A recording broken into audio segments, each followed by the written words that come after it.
ठीक है, अभी हम लोग जैसे कि आप लोग को लास्ट क्लास में इकोनॉमिक्स का कुछ टर्मिनोलॉजीज है ना, जो रिसेंटली न्यूज में है, या कुछ ग्लॉसरी जो है उसी पे हम लोग कल किए थे। जैसे कि कल एक थोड़ा सा आप लोग को हम रिकॉल करा देते हैं। कल जैसे कि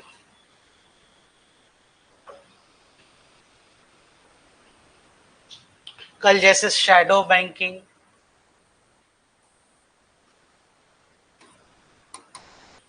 है ना, आपका जैसे कि करेंसी डिफॉल्ट स्वैप, ठीक है। आज जैसे हो गया नियो बैंकिंग, इन्फ्लेशन टारगेटिंग,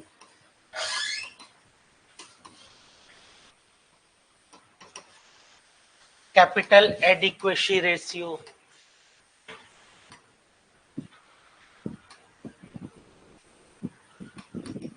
ठीक है, बेसेल नॉर्म्स हो गया, है ना। तो इस तरह के जो टर्म्स है ना, आपको आए दिन जैसे न्यूज़पेपर में देखते होंगे, या फिर कोई नया इनोवेशन जैसे कि हो गया फिनेंशियल इनोवेशन, उसको भी क्या किया जा रहा है, एक अवेयरनेस के लेवल पे, बहुत ज्यादा इन डेप्थ उसमें नहीं जाना आपको, एटलीस्ट इतना कि ये क्या है, क्यों है, क्या इसका रेलिवेंस है ना। तो उसको हम लोगों ने क्या प्लान किया, हम लोगों ने ये सोचा कि उसको क्यों नहीं क्वेश्चन के ही फॉर्मेट्स में वो करते हैं। और इसमें जो ज्यादा टर्मिनोलॉजीज है वो आप देखिएगा, वो बैंकिंग एंड फिनांस, इससे ही संबंधित जो है, या फिर कुछ और इकोनॉमिक डेवलपमेंट में, जैसे कि आप देखिएगा जैसे गिग इकोनॉमी। गिग इकोनॉमी क्या होती है बताएंगे कोई? क्या गिग इकोनॉमी? हाँ बताइए।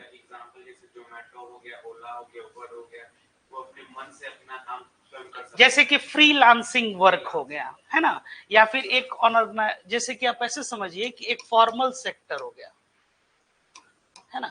फॉर्मल सेक्टर का मतलब हो गया ऑर्गेनाइज्ड सेक्टर। ऑर्गेनाइज सेक्टर, अब जैसा कि ये नाम ही बता रहा है क्या, कि वो एक संगठित क्षेत्र है ना। जैसे कि एक ऐसी इंडस्ट्री जिसके बारे में आपको हर तरह से कोई इंफॉर्मेशन भी आपको मिल जाएगा, उस पर पॉलिसी भी वैसी बनाई जा सकती है। अनऑर्गेनाइज्ड का मतलब हो गया असंगठित, या आप ऐसे समझिए अव्यवस्थित, इनफॉर्मल सेक्टर, है ना। दूसरी बात की जैसे कि आप ऐसे भी देखे होंगे कि कोई व्यक्ति अगर कहीं कार्यरत है, कोई सर्विसेज में कोई नौकरी कर रहा है, कोई जॉब कर रहा है, तो उसमें क्या होता है कि जैसे कि एक परमानेंट उसका एक इनकम जो है वो एक तय हो गया, ठीक है। जैसे कि एक नियत जो है नौकरी है, और एक नियत जो है उसकी क्या हो गई, एक आय हो गई, ठीक है। तो ये क्या है, ये एक इंफॉर्मेशन के स्तर पे भी, एक सूचना के स्तर पे भी आपको एक जानकारी है। जैसे कि आप शिक्षक के तौर पर ही कहीं कार्यरत है, तो आपका कितना वेतन होगा, कितने शिक्षक कार्यरत हैं, तो हर तरह से नीतिगत भी अगर आप उस पर पॉलिसी लेवल पे भी अगर आप कोई मान लीजिए कि कोई अगर डिसीजन लेना चाहते हैं, तो आपके लिए आसान। इनफॉर्मल सेक्टर जो है, इसका एक इंफॉर्मेशन भी जो है सो ये काफी जो है वो मुश्किल होता है ले पाना। दूसरी बात इसलिए इस इन और जो फॉर्मल सेक्टर से ज्यादा जो है इनफॉर्मल सेक्टर जो और स्कैटर्ड वे में है, तो ये एक शॉर्ट टर्म के लिए, और एक जैसे कि फ्रीलांसिंग वर्क, जैसे आप ऐसे समझिए कि अगर कोई इसका फेस्टिवल वाला अगर कोई टाइम है, तो उसमें कुछ ऐसी वस्तुएं जो हो गई, जैसे कि मान लीजिए कि त्योहार या उससे संबंधित जो जरूरत है, उसका कोई व्यापार कर रहा है, फिर अगर वो समय, वो अगर अवधि अगर उसका पूरा हो गया, तो क्या हो जाएगा, अब अगले साल वो फिर उसके लिए इंतजार करेगा। तो ये एक धीरे धीरे क्या हो रहा है कि एक अर्थव्यवस्था का भी एक तरह से इकोनॉमिक सिस्टम भी वो बन रहा है, ठीक है। और इसमें ऐसा लोग उम्मीद भी कर रहे हैं कि इनका, जैसे कि आप जीडीपी का भी जब हम लोग कैलकुलेशन करते हैं, तो उसका सबसे बड़ा क्रिटिसिज्म क्या है कि जो इनफॉर्मल सेक्टर है इसका कैलकुलेशन हम लोग वहां पे नहीं कर पाते। तो इवन दो अगर वो कंज्यूम कर रहा है, जैसे कि मान लीजिए कि आप अगर कहीं से भी अगर 5,000 रुपये या 10,000 रुपये अगर आप अर्न कर रहे हैं, तो कंज्यूम कर रहे हैं तो किस इसी इकोनॉमिक सिस्टम में कंज्यूम कर रहे हैं। तो जैसे ही कंजम्पशन बढ़ेगा, आपकी जीडीपी क्या हो जाएगी, इकोनॉमिक ग्रोथ वो बढ़ेगा। तो गिग इकोनॉमी का भी कंट्रीब्यूशन आपके जो है इकोनॉमिक ग्रोथ में एक काफी इंपॉर्टेंट जो है वो एक एस्पेक्ट है। तो ये जैसे कि नहीं, तो ये जो टर्मिनोलॉजीज जो आती है ना, इस पे आप लोग का मतलब विशेष तौर पे एग्जाम में जो है ये काफी, इसीलिए हम सोचे कि इस पे कुछ किया जाए, ठीक है।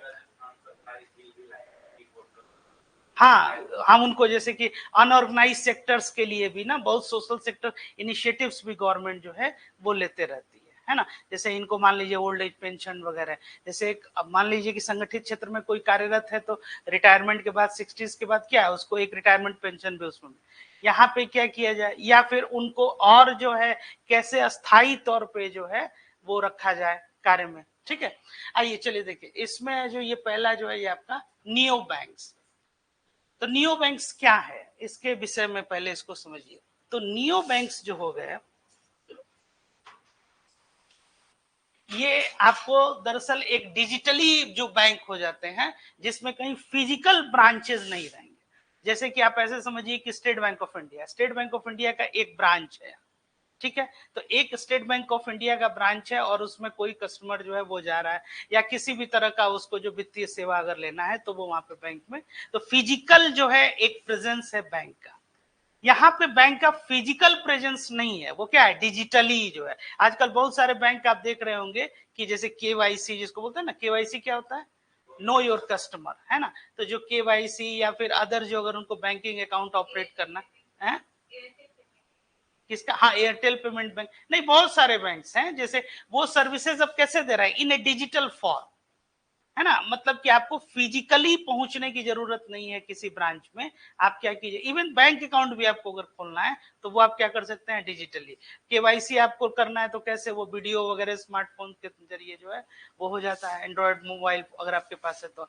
इसके साथ साथ ये नहीं भी हो आप अगर ये डिजिटल सर्विसेज, आप इवन लोन भी अप्लाई कर सकते हैं। बहुत सारे आप देखे होंगे कि ये एप्स वगैरह भी हैं, उसमें क्या है कि आप पर्सनल लोन वगैरह, तो जितना ट्रांजेक्शन है वो कैसे, तो डिजिटल फॉर्म में। तो ये जो नियो बैंक्स हो गए ये क्या है, neo banks are digitally only bank, digital only banks that operate without any physical branches, ठीक है। Neo banks are fully regulated and offer a wide range of banking services just like traditional banks. ये परंपरागत बैंकों की तरह ही ये fully regulated है और एक wide range of banking services देते हैं। अब जो आपका बैंकिंग सर्विसेज हो गया, इसमें अब इस चीज को समझिए कि बैंक्स क्या करते हैं, कि बैंक्स जैसे कल भी हम आप लोग को ये बता रहे थे, बैंक्स जो आपको बैंकिंग सर्विसेज, इसके साथ साथ जो है जैसे इंश्योरेंस सर्विसेज, इंश्योरेंस मतलब जैसे कि बीमा आप जाकर, तो बैंक और इंश्योरेंस जब इन दोनों टर्म्स को जब आप ऐड कीजिएगा तो एक बनता है बैंक इंश्योरेंस, ठीक है। तो बैंक इंश्योरेंस जैसे बहुत सारे बैंक क्या इंश्योरेंस सर्विसेज भी जैसे प्रोवाइड करते हैं, जैसे कि स्टेट बैंक ऑफ इंडिया का भी है, क्या एसबीआई लाइफ करके है, पंजाब नेशनल बैंक का भी हो गया, अदर एचडीएफसी बैंक का भी होगा। तो ये बैंकिंग और बैंकिंग एक्टिविटी आपको हम बोले कि बैंकिंग एक्टिविटी जो बैंकिंग रेगुलेशन एक्ट 1949 है उसके तहत एकदम डिफाइंड है क्या, कि the institution which takes deposit for the purpose of loan, यही बैंकिंग है। बैंक क्या है कि जो डिपॉजिट ले रहा है किसके लिए, लोन के लिए। लेकिन इसके साथ साथ जैसे अपने सर्विसेज को भी उन लोगों ने क्या किया, डाइवर्सिफाइड किया, डाइवर्सिफाइड की जैसे जैसे स्वरूप बदल रहा है वर्ल्ड ऑफ फाइनेंस का, तो इसी तरह से इन लोगों को भी क्या करना पड़ा, एडॉप्ट करना पड़ा, जैसे बैंकिंग इन डिजिटल फॉर्मेट अभी जैसे हमने आपको बताया। तो अब इस तरह से ये जैसे इंश्योरेंस में आ गए, mutual fund, investment banking, merchant banking, issue management वगैरह, है ना। तो ऐसे ही जो नियो बैंक्स है ये क्या है, ये ऑपरेट तो होता है विदाउट फिजिकल बैंक, लेकिन एट द सेम टाइम ये ट्रेडिशनल बैंक की तरह जो है ये क्या है, ये आपके इनके पास सर्विसेज भी बहुत सारा ये, लेकिन ये फुल्ली रेगुलेटेड जो है ये इनके द्वारा जो है ये नहीं होता है, ठीक है। तो इस तरह से जो आपका, एक मिनट, ये जो आपका हो गया, तो जो आपका राइट ऑप्शन हो गया ये क्या हो गया, यही फर्स्ट, और यही आपका एक तरह से इसका एक डेफिनेशन भी हो गया क्या, कि neo banks are digital only banks that operate without any physical branches, ठीक है। मतलब without any physical branches, physical branch उसमें नहीं है, इस चीज को ध्यान में रखिएगा, इसी को क्या बोलते हैं, नियो बैंक्स, ठीक है। और ये स्टेटमेंट जो है they are fully regulated and offer a wide, ये स्टेटमेंट क्या है, ये ट्रेडिशनल बैंक की तरह ये नहीं करते, ये स्टेटमेंट ये गलत है। इसलिए जो राइट आंसर हो गया वो क्या हो गया, ऑप्शन ए। किस में, कोई भी बैंकिंग एक्टिविटी अगर आपके टेरिटोरी में हो रहा है, इंडियन टेरिटोरी में, तो it is regulated by reserve bank of India, अगर वो बैंकिंग एक्टिविटी है, बैंकिंग कंपनी है, ठीक है। क्योंकि आप लोग जानते भी हैं कि जो मनी मार्केट है,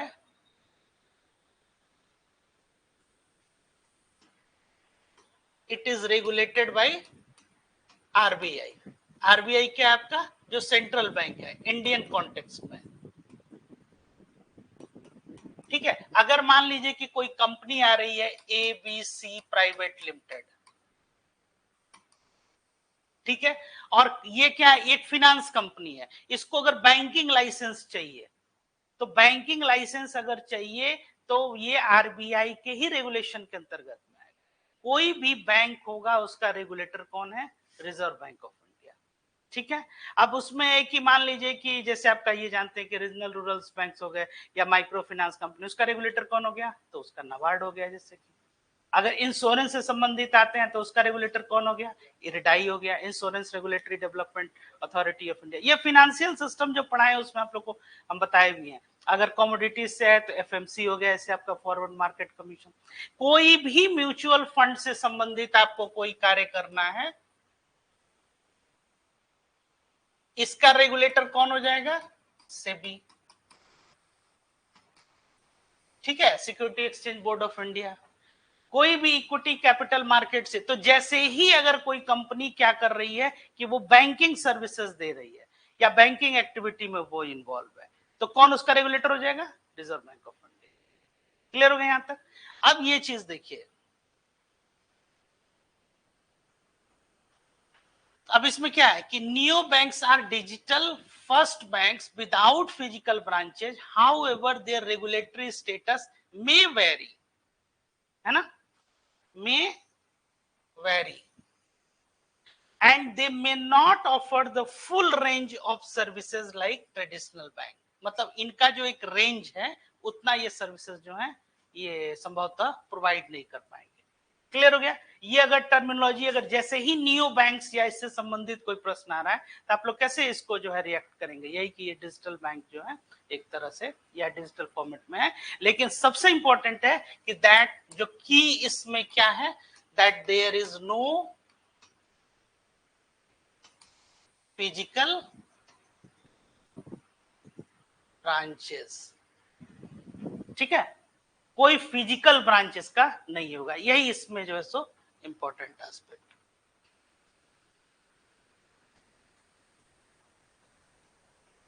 चलिए, ये ग्रीन बॉन्ड्स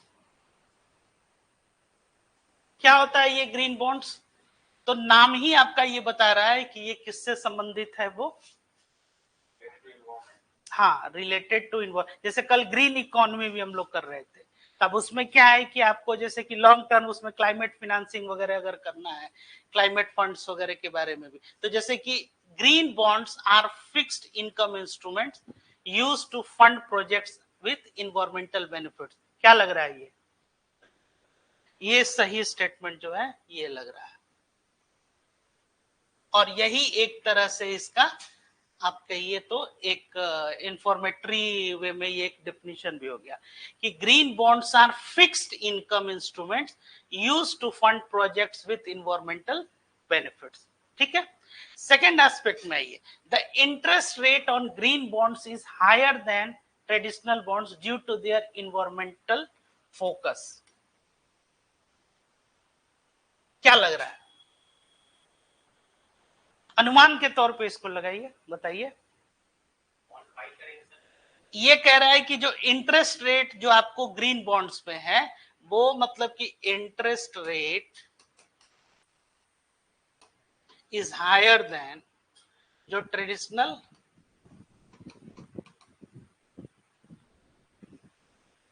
आपके बॉन्ड पे इंटरेस्ट रेट है। ये सही लग रहा है, हाँ? कंफर्म।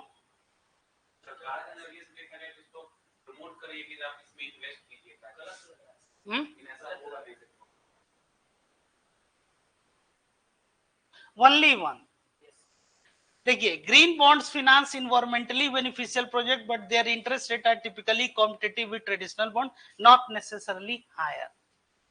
ठीक है, ये कह रहा है कि ये उससे हायर होगा। तो अब इसमें ये इस क्वेश्चंस को देखिए, स्टेटमेंट को देखिए पहले, the interest rate on green bonds is higher than traditional bonds due to their environmental focus. इसी फोकस के वजह से इसका जो है इंटरेस्ट रेट ज्यादा होगा, ये इसको नहीं जस्टिफाई कर पा रहा है। हाँ, एक कॉम्पिटेटिव होता है कि इन मतलब इन्वेस्टमेंट के पर्पज से भी देखिए, तो क्योंकि इन्वायरमेंट एस्पेक्ट पे क्या है कि बहुत ज्यादा फोकस्ड है, गवर्नमेंट भी उसको क्या कर रही है, ये प्रमोट कर रही है। तो इसका मतलब ये नहीं हुआ कि ये क्या हो गया कि अदर जो ट्रेडिशनल बॉन्ड्स हैं उनसे बहुत ज्यादा जो है वो, इसलिए स्टेटमेंट 2 जो है वो गलत स्टेटमेंट है। फर्स्ट जो है वो सही है, और यही इसका एक तरह से डेफिनेशन आप कह लीजिए। It they are fixed income instrument use to fund, और किस पर्पस के लिए, तो project funds with environmental benefits जो है इस एस्पेक्ट। ठीक है, तो finance environmentally beneficial for projects, but their interest rates are typically competitive with traditional bonds, not necessarily higher. Clear हो गया?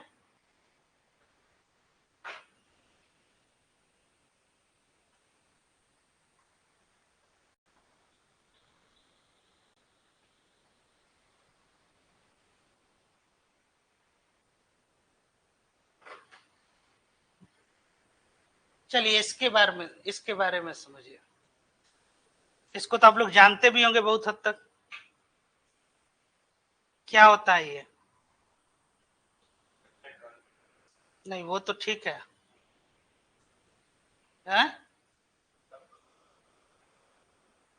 ये एसडीआर जो है, एक तरह से आप इसको ऐसे कहिए कि ये क्या था, अभी हम लोग पढ़े हैं कुछ दिन पहले ही आईएमएफ और वर्ल्ड बैंक जो पढ़े थे हम लोग, तो आईएमएफ का ये क्या हो गया, एक तरह से ये करेंसी हो गया। और इसमें क्या होता है, कोटा सिस्टम, है ना। अब इसमें सबसे ज्यादा कोटा जो है ये किसका होता है, यूएस डॉलर का। इंडियन करेंसी जो है मतलब 2.75% जो है आईएनआर, इनका कोटा है, थोड़ा सा बढ़ा है पहले से। ठीक है, तो अब ये है कि इसी कोटा के अकॉर्डिंग जो है, और जो भी इसमें, इसको और क्या बोलते हैं, इसको पेपर गोल्ड भी बोलते हैं, पेपर गोल्ड। और इसी एसडीआर करेंसी, ये एक बास्केट ऑफ करेंसीज है ना, जिसमें यूएस डॉलर हो गया, जापानीज येन हो गया, चाइनीज युआन हो गया, ब्रिटिश पाउंड हो गया, है ना। तो ये जो करेंसीज हैं, इनका एक, और जितना आपका कोटा होगा अकॉर्डिंगली आईएमएफ क्या करता है कि अपने मेंबर कंट्रीज को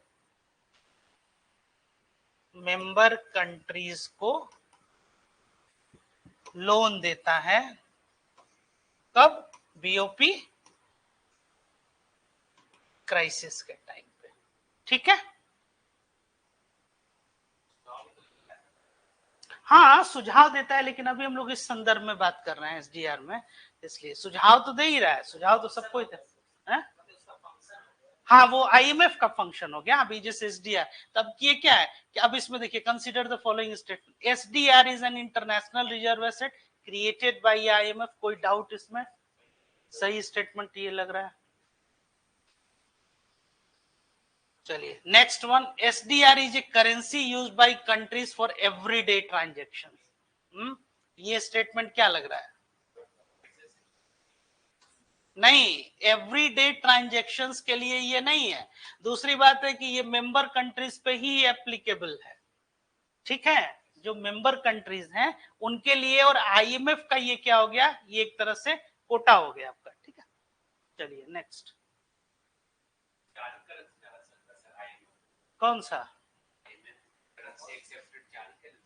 नहीं, ये जो एसडीआर करेंसी है, स्पेशल ड्रॉइंग राइट्स, ठीक है, और ये क्या होता है, एक बास्केट ऑफ करेंसी है, जिसमें तकरीबन आपका 40% के अराउंड जो है यूएस डॉलर का है। जैसे अगर 100% एसडीआर कहा जाए, तो उसमें आपका क्या है, यूएस डॉलर हो गया, जापानीज येन हो गया, चाइनीज युआन हो गया, पाउंड स्टर्लिंग हो गया, यूरो। अब इसमें क्या है कि आपका 40% जो है कॉन्स्टिट्यूएंट उसका क्या है, यूएस डॉलर।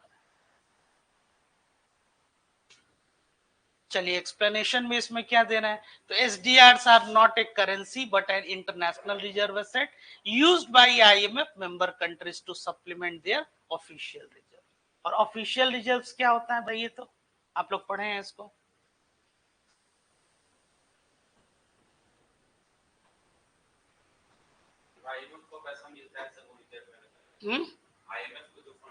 आईएमएफ की फंडिंग के बारे में बात नहीं हो रहा है, ये जो बात हो रहा है ये ऑफिशियल रिजर्व्स जो हो गया आपका, ये ऑफिशियल रिजर्व्स जो है ये आपका फॉरेक्स रिजर्व्स है। और फॉरेक्स रिजर्व्स क्या हो गया आपका, जिसमें आप जो है यूएस डॉलर के रूप में, गोल्ड के रूप में, इस तरह से आप उसमें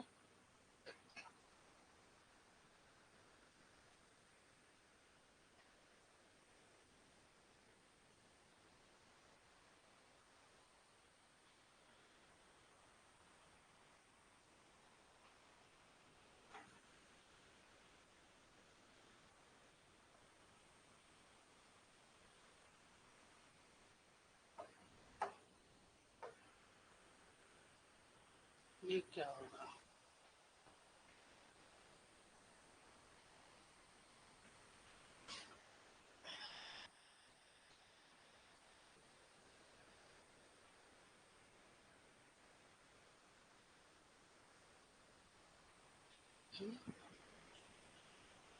नहीं तो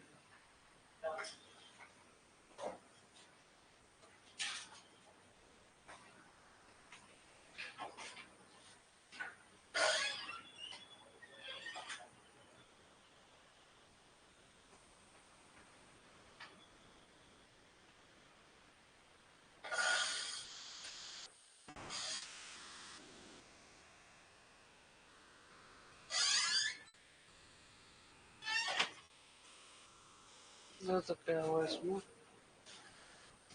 क्या हो गया इसमें,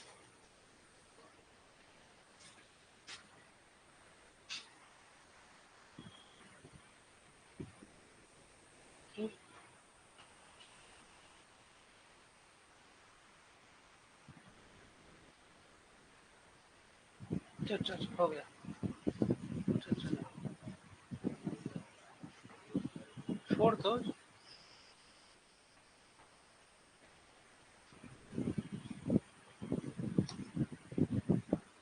तो क्या होगा, बुलाओ ना, जल्दी बुलाओ ना।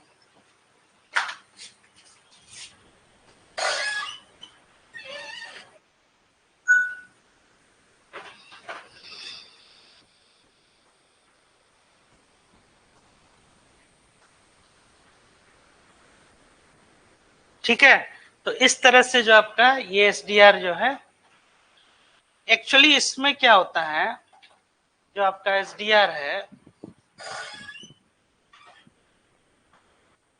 तो अब इसमें जो है, एक सेकंड,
चलिए अब एसडीआर के बारे में,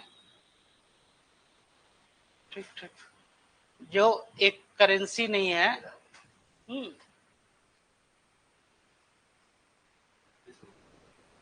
इसको हटाओ ना,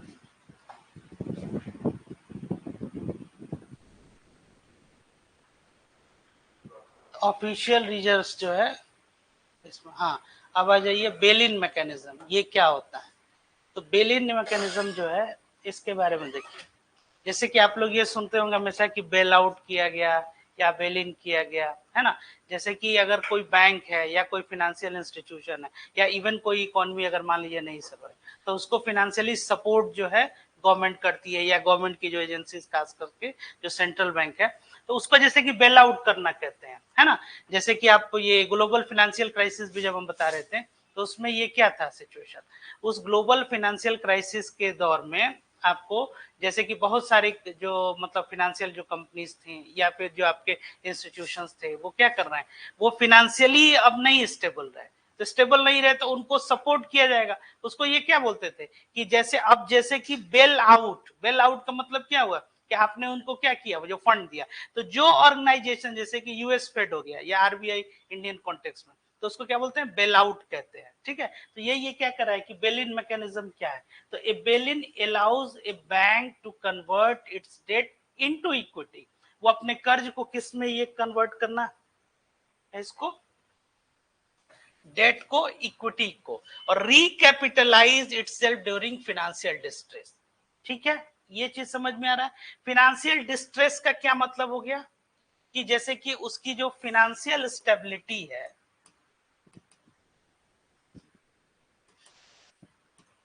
और फाइनेंशियल स्टेबिलिटी का क्या मतलब हो गया, जैसे कि कोई भी कंपनी है, ठीक है, तो उसका एक कैपिटल स्ट्रक्चर होता है,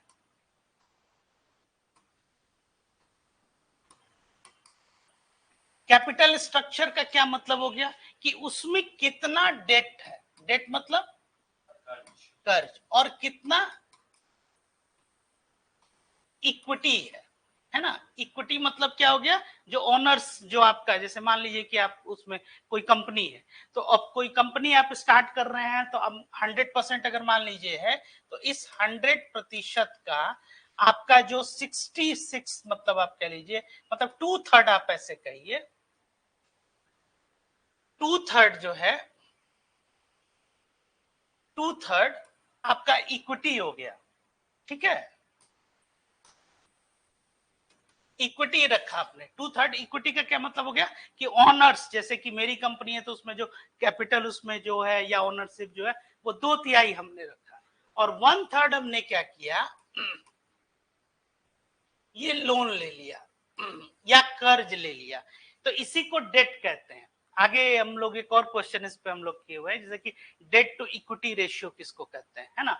तो कैपिटल स्ट्रक्चर की कोई कंपनी है, मान लीजिए कि एबीसी प्राइवेट लिमिटेड है, अब उसमें ओनर्स का अपना पैसा कितना है, आप जैसे मान लीजिए कोई दुकान मतलब ओपन करने जाना है, तो उसका इनिशियल कैपिटल अगर लग रहा है 10 लाख रुपया, तो इस 10 लाख रुपए में से जो 6 लाख रुपया है वो आपने अपना पूंजी लगाया, 4 लाख रुपए के लिए आपने क्या किया कि 2 लाख रुपया आपने बैंक से लोन लिया, और 2 लाख रुपया जो है आप अपने किसी मित्र से क्या किया, उधार लिया, या 4 लाख रुपया आपने क्या किया कर्ज के तौर, तो जो 4 लाख रुपया आपने लिया ये क्या है, ये डेट है, ठीक है। और जो 6 लाख रुपया है वो क्या, ओनर्स इक्विटी हो गया, समझ में आ रही है बात। तो जो ऑनर्स इक्विटी हो गया, तो अब क्या कैपिटल स्ट्रक्चर कहा जाएगा कि आपने आपकी ऑर्गेनाइजेशन का जो कैपिटल स्ट्रक्चर है, तो उसमें कैसे कहेंगे, तो 6/4, तो कितना हो जाएगा 3:2, मतलब इसका 3 हिस्सा जो है वो किसके पास हो गया, नहीं, जैसे कि अगर आप ऐसे समझिए कि 10 में से 6, तो अब तकरीबन उसमें क्या है कि किस किस रेशियो में है वो, मतलब 6 लाख आपके पास है, 4 लाख आपने लोन लिया है, तो रेशियो क्या हो गया है। तो अब इसमें जो आपका है कि अब ये रेशियो का मतलब हो गया कि 6 लाख आपका अपना हो गया, तो अब इसी को ये समझाया जा रहा है कि जो आपका जब डिस्ट्रेस होगा, तो डिस्ट्रेस का मतलब क्या हो गया कि जब हमारी जो है फाइनेंशियल स्टेबिलिटी नहीं रहेगी और हमको पैसे की जरूरत होगी, तो हम क्या करेंगे, अपना इक्विटी होल्डिंग जो है वो बेचेंगे, जैसे जो 6 हमारा है उस 6 को और कम किया हमने 50, अब 50% मेरी पूंजी है और 50% हमने कर्ज पे लिया, ठीक है। या फिर उसमें क्या करता है लोग, जैसे कि अभी आप लोग सेकेंडरी मार्केट पढ़े कि अपना स्टेक जो है वो क्या करती है कंपनी शेयर मार्केट में तो वहां से वो क्या करती है, उसको फंड को रेज करती है, ये समझ में आ रहा है ये चीज। तो यही यहाँ पे भी ये बताया जा रहा है कि a bail-in allows a bank to convert its debt into equity to recapitalize itself during financial stress। तो कैपिटल स्ट्रक्चर ये समझ गए, कैपिटल स्ट्रक्चर का मतलब हो गया कि कितना कर्ज है और कितना उसके ऊपर क्या है इक्विटी, ठीक है ना। तो डेट टू इक्विटी रेशियो ऐसा माना जाता है कि 2:3 अगर रहे डेट टू इक्विटी रेशियो, तो ये क्या है कि एक स्टैंडर्ड ऐसा लोगों ने बनाया है कि 1/3 जो है आप क्या करें कि आप इक्विटी रख रहे हैं, सॉरी डेट रख रहे हैं, और 2/3 जो है आप अपने पास ओनरशिप रख रहे हैं। तो in a bail in the bank share holders are protected from losses. इनको क्या किया जाता है, प्रोटेक्ट किया जाता है किससे, लॉस के जरिए, ठीक है। तो इनफैक्ट ये जो हो गया आपका, a bail in involves creditors and depositors bearing the losses by converting debt into equity while share holders may not be protected. Clear हो गया, वही चीज अभी हम लोग जो डिस्कस किया।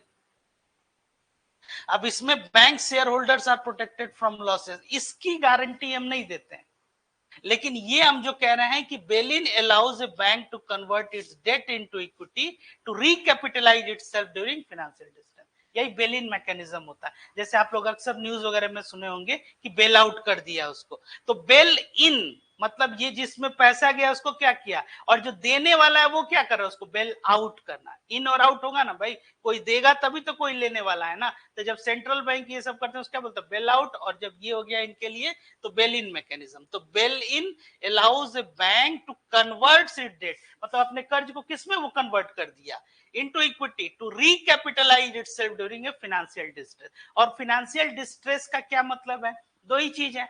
बैंक का एसेट्स क्या होता है,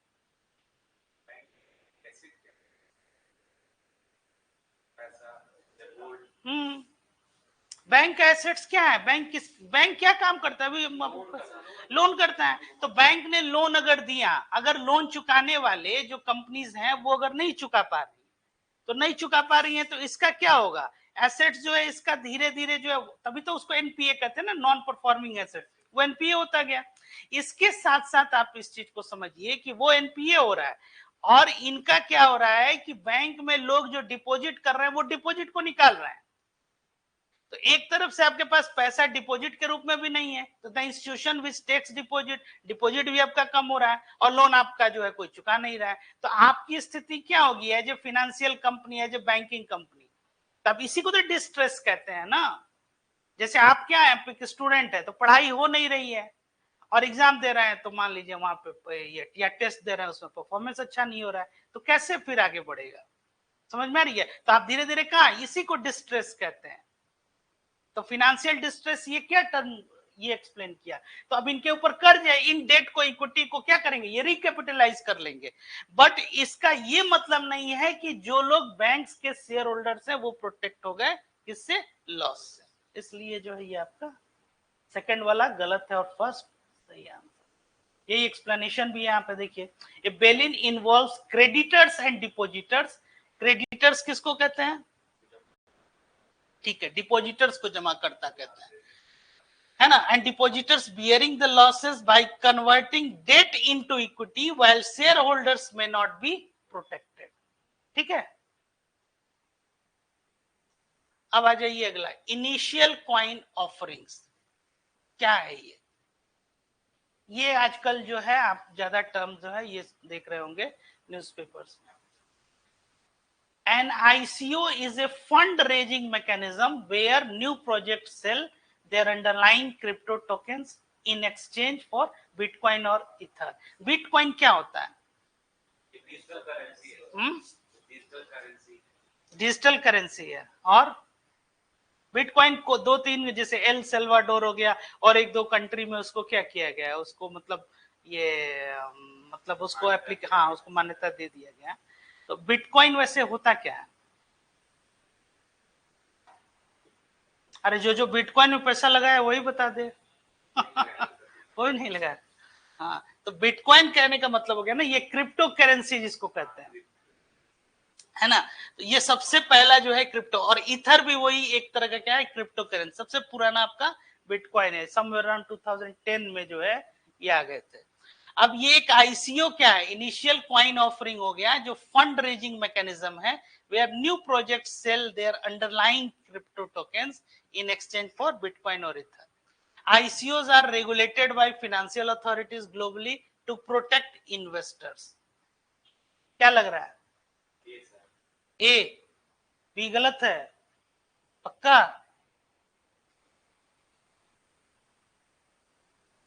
सबसे पहली बात तो है कि ये जो regulated by financial authorities globally protect investors, ये स्टेटमेंट गलत है। देखिए इसकी स्थिति अपने यहाँ क्या है इंडिया की, मतलब इसको कहते हैं कि neither it is legal nor it is illegal, it means that the law is silent on this issue. समझ में आ रहा है? न तो ये कानूनी है न तो ये गैर कानूनी है। हालांकि आरबीआई ने जैसे कि एक डिजिटल करेंसी या फिर जिसको इन्वेस्टमेंट कहते हैं, if there is no regulator on that, अगर कोई रेगुलेटरी अगर उस पर अथॉरिटी नहीं है तो वो निवेश नहीं हो माना जाता है। समझ में आ रही है बात? क्योंकि आपका निवेश प्रोटेक्टेड नहीं है। जैसे आप लोग 3-4 लोग मिलके ही कोई ऐसा मैकेनिज्म डेवलप कर लीजिए जिसको गैम्बलिंग कहते हैं कि भाई इतना हम करेंगे तो 5,000 वो फिर 10,000 ये, तो ये एक निवेश नहीं हुआ। आई बात समझ में? जब तक कोई रेगुलेटर उस पर ऑथराइज जो है ना, ऑथराइज रेगुलेटरी बॉडी कोई नहीं हो, तब तक उसको हम निवेश नहीं कहते हैं। इसी तरह जो अपने यहाँ स्थिति क्या है इंडियन कॉन्टेक्स्ट में, कि न तो ये लीगल है न तो ये इलीगल है। आई बात समझ में? मतलब कि न तो कानूनी है न तो, मतलब लॉ उस पर साइलेंट है। हाँ, उस पे एक फ्रेमवर्क की जरूरत है। आरबीआई ने ये कहा कि भाई इसको हम लोग दरकिनार भी नहीं कर सकते हैं, क्योंकि बहुत सारे वर्ल्ड में या फिर डिजिटल जो है ये दुनिया बढ़ रही है ब्लॉकचेन टेक्नोलॉजी की तरफ, तो इस पे जो है आए मतलब आने वाले समय में भी हो सकता है कि कुछ और एक डिजिटल करेंसी के तौर पे आरबीआई ने अपना भी एक जो है वो इंट्रोड्यूस किया। तो जहां तक इसकी बात है, तो ICOs are regulated by financial authorities globally to protect investor, ये गलत स्टेटमेंट है, नहीं है ऐसा। हाँ, जिन देशों में इसको एक्सेप्ट किया गया है बिटकॉइन को या फिर अदर करेंसी को, वहां के लिए ये ठीक बात, लेकिन जहां नहीं है वहां नहीं है। इसलिए जो फर्स्ट है ये क्या, एक फंड रेजिंग मैकेनिज्म, जैसे कि आप लोगों को म्यूचुअल फंड भी बताए थे कि म्यूचुअल फंड, जैसा कि ये नाम क्या बताता है, म्यूचुअल मतलब कि ये पारस्पर, मतलब इसको ना परस्पर तौर पे आप एक कोष का निर्माण कर रहे हैं, फंड का निर्माण कर रहे हैं। जैसे कि हम कई लोगों से थोड़ा थोड़ा पैसा, इसको कहते हैं ना पुलिंग ऑफ एसेट्स। तो फंड रेजिंग जब भी हो गया, जैसे कि कल हम क्राउड फंडिंग भी आपको बता रहे थे, तो अब फंड रेजिंग का मतलब हो गया कि एक pulling of assets,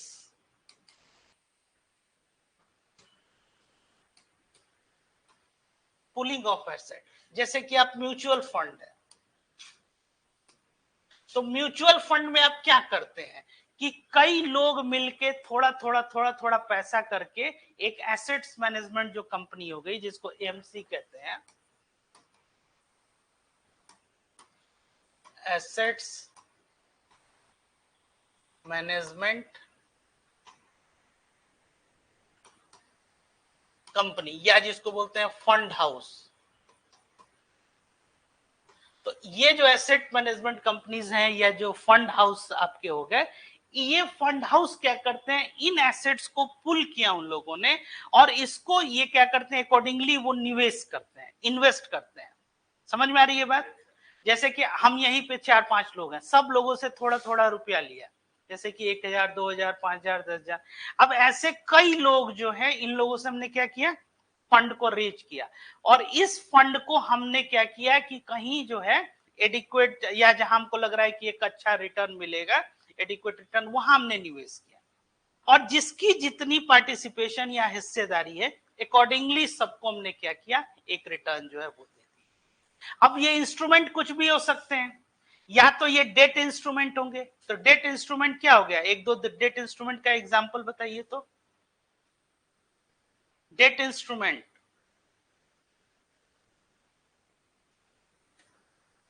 debt instrument आप लोग को नहीं बताया, हम आरबीआई जो पढ़ा रहे थे, तो treasury bills, commercial paper, certificate of deposits. तो या तो इनमें वो निवेश करे, फिक्स डिपॉजिट हो गया, या दूसरा तरीका है कि इक्विटी में इन्वेस्ट करे। इक्विटी में मतलब कि सीधे जो शेयर जो होते हैं, जैसे कि जो आपकी बड़ी कंपनीज हैं उनका क्या है, ये वो हिस्सेदारी ले, और उसके बाद से आपका ये जब रिटर्न मिले तो एक सर्टेन ये अपना मेंटेनेंस जिसको कहते हैं वो अपने पास रखे, क्योंकि ये क्या कर रहा है, इतने लोगों के फंड को वो क्या कर रहा है, मैनेज कर रहा है, और फिर उसके बाद से आपको ये रिटर्न जो है एडिक्वेट वे में ये दिया जाता है। अब इसमें जो एक आप रिटेल जैसे हो गए, रिटेल जिसको क्या कहते हैं, जैसे कि एक इंडिविजुअल डोमेन में कोई कर रहा है, अब इसी को कोई इंस्टीट्यूशन वाइज कर सकता है। जैसे कोई इंस्टीट्यूशंस है, अब वो 100 करोड़ जो है 10 करोड़ 50 करोड़ 5 करोड़ इस तरह से वो निवेश कर सकता है। एक जो सैलरीड व्यक्ति है वो मान लीजिए 5,000 10,000 20,000 इस तरह से निवेश कर सकता है। तो ये जो निवेश करने का जो तरीका है, जिसको आप लोग सुनते भी होंगे आए दिन न्यूज़पेपर में, SIP सिस्टमेटिक इन्वेस्टमेंट प्लान, तो ये आप मंथ वाइज कर सकते हैं, क्वार्टर वाइज कर सकते हैं, वीकली कर सकते हैं, डेली कर सकते हैं, है ना। तो क्या एक सिस्टमेटिक आपने एक बना लिया कि भाई हमको 500 रुपए का या 1,000 रुपए का एक नियत जो है हम क्या कर रहे हैं, एक निवेश करते जा रहे हैं। समझ में आ रही है बात यहाँ तक। तो ऐसे ही ये इंस्टीट्यूशंस फंड को रेज कर रहे हैं और रेज करके कहीं निवेश कर रहे हैं। तो डेट इंस्ट्रूमेंट में करेंगे तो जो डेट इंस्ट्रूमेंट मतलब money market, it is regulated by whom, RBI। और इक्विटी में करेंगे तो वो रेगुलेट कौन कर रहा है, सेबी आपका कर रहा है। और इसीलिए इस जो म्यूचुअल फंड का भी जो रेगुलेटर है वो कौन है, सेबी। और इसका ऑब्जेक्टिव आप लोग को बताए थे क्या, कि प्रोटेक्ट करना इन्वेस्टर्स के इंटरेस्ट को, ये उसका एक ऑब्जेक्टिव होता है सेबी का। तो क्योंकि यहाँ पे आईसीओज जो हैं, ये ICOs are regulated by financial authorities globally to protect investor, this statement is wrong statement. इसलिए ये क्या हो जाएगा, पहला आपका जो है वो सही है। क्लियर हो गया, क्योंकि इस तरह से ये ग्लोबली प्रोटेक्टेड नहीं है। कोई क्वेश्चन अभी तक आप लोग का?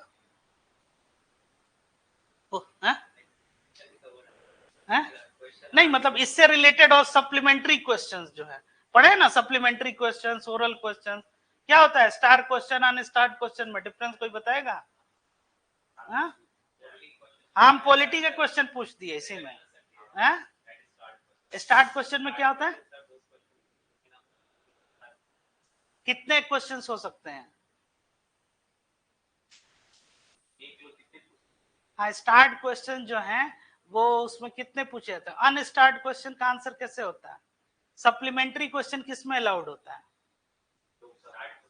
है लोकसभा राज्यसभा की बात थोड़ा ही कर। स्टार्ट क्वेश्चन में सप्लीमेंट्री होता है, अनस्टार्ट में बताइए। अब हम कुछ बोले तो आप लोग फिर कहिएगा कि गुस्सा रहे हैं, ये लास्ट क्लास ही है, हार्डली जो मेरी लास्ट क्लास हुई थी पॉलिटी में उसमें यही हमने पढ़ाया है, और आप सब लोग अटेंड किए थे, हमको चेहरा भी याद है इन दोनों, आप लोग नहीं आए होंगे पहले। उसको ये सब रिवीजन करते रहिए, ये सब पूछने वाला क्वेश्चन है, आप इसको लाइटली मत लीजिए लोग।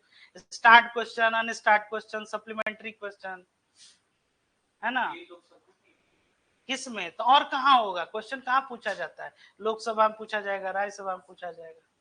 ठीक है, चलिए। तो ये क्या हो गया, ICOs are a popular fund raising method in the crypto world. किस वर्ल्ड में, ये क्रिप्टो के दुनिया में ये बताया जा रहा है। But they are not universally regulated which can expose investors to significant risk. अब चूंकि रेगुलेटर नहीं है तो इसमें क्या है, रिस्क है। अब आप दोनों लोग जो है बैठ के और ऐसा मैकेनिज्म डेवलप किए हैं कि भाई अगर इंडिया जीतेगा तो 5,000 रुपया हमको दे दो, इंडिया हारेगा तो 10,000 रुपया तुम ले लो। आई बात समझ में, आप लोग आपस में जो है क्या किए, इस तरह से जो है ये अर्न कर रहे हैं लोग। अब इसमें कोई रेगुलेटर नहीं है, कल होके अगर मान लीजिए कि आप कहे कि हम इनको 5,000 दिए, ये इन्होंने कहा कि नहीं इन्होंने नहीं दिया, कंडीशन ये था कि भाई जो है रिजल्ट आने पे ये आपको देना था 5,000, तो there is no regulator involve in that, इसलिए ये क्या है, रिस्क है। ठीक है, तो इसीलिए यहाँ पे एक सिग्निफिकेंट रिस्क है। ये बताइए blockchain in banking, blockchain technology in banking, इसके बारे में consider the following statements regarding blockchain technology in banking. Blockchain technology can enhance the transparency and security of financial transactions. जो वित्तीय प्रविष्टियां होती हैं या फिर और उसमें क्या है, जो पारदर्शिता है आपको और सिक्योरिटी, इससे संबंधित जो है ये क्या कर रहा है, इसको इनहेंस करता है, मतलब इसको ये बढ़ावा देता है या इसको और ज्यादा ये, हाँ ब्लॉकचेन टेक्नोलॉजी पे ही बेस्ड है वो। दूसरा, blockchain based transactions are always anonymous and untraceable, ये हमेशा जो है ये क्या होते हैं, एनोनिमस होते हैं और इसको ट्रेस नहीं किया जा सकता है।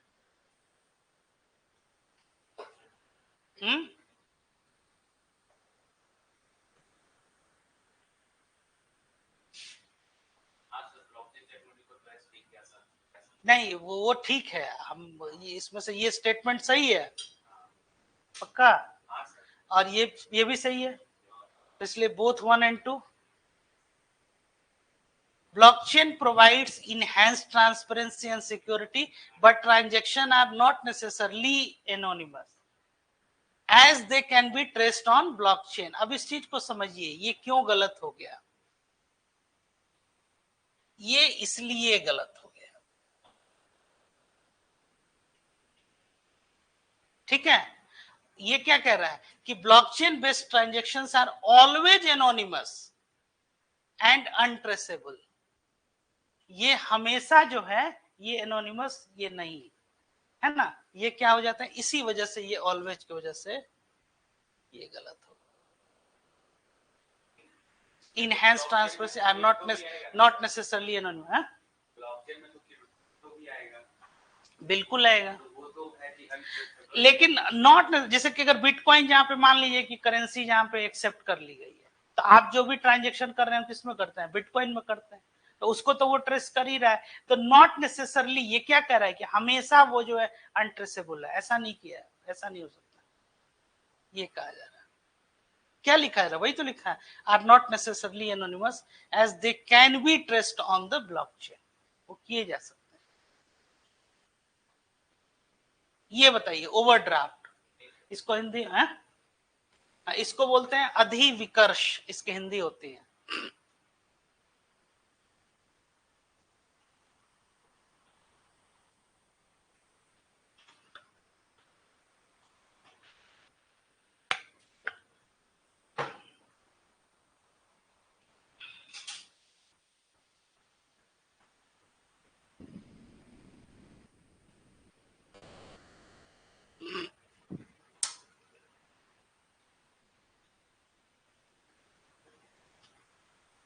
ठीक है,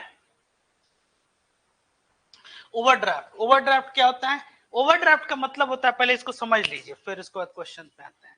इसको क्या बोलते हैं, जैसे कि बताया ना, हिंदी क्या होती है इसकी, अधिविकर्ष।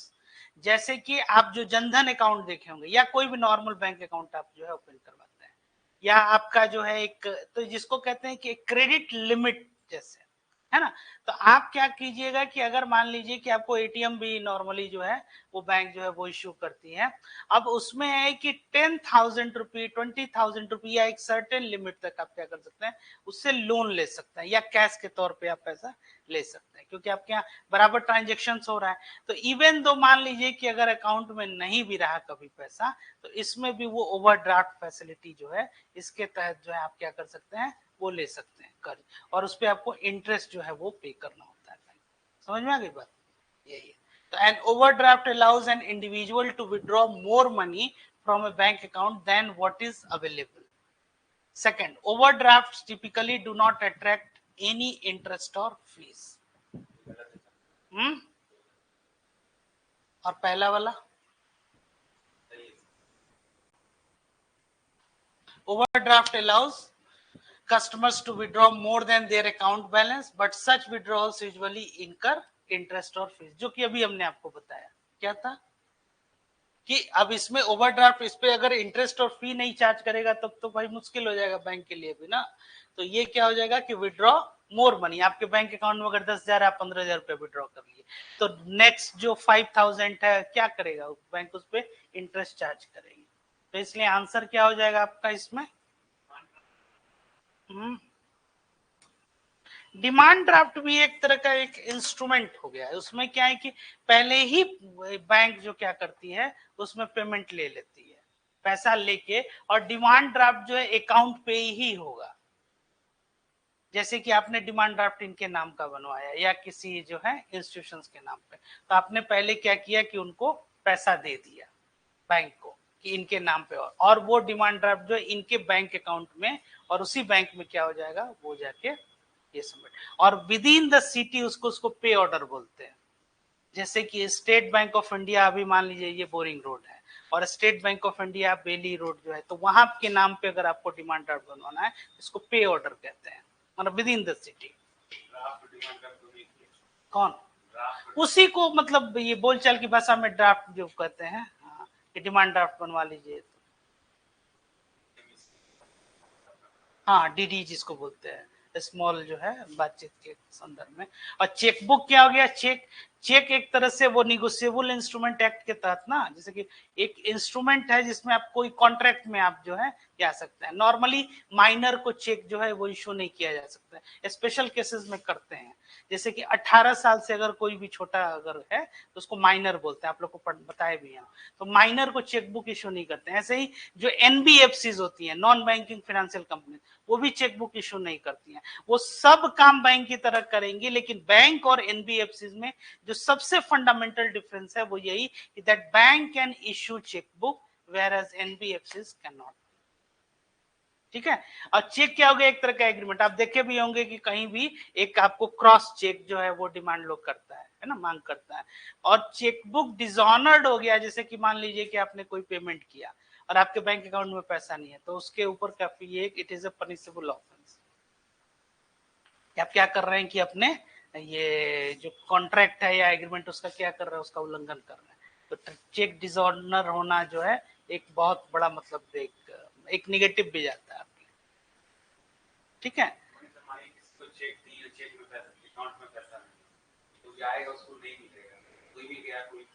हाँ, तो चेक डिसऑनर्ड हो गया तो उसके अगेंस्ट जो आपको निगोशिएबल इंस्ट्रूमेंट एक्ट के तहत ये एक पनिशेबल ऑफेंस है ये।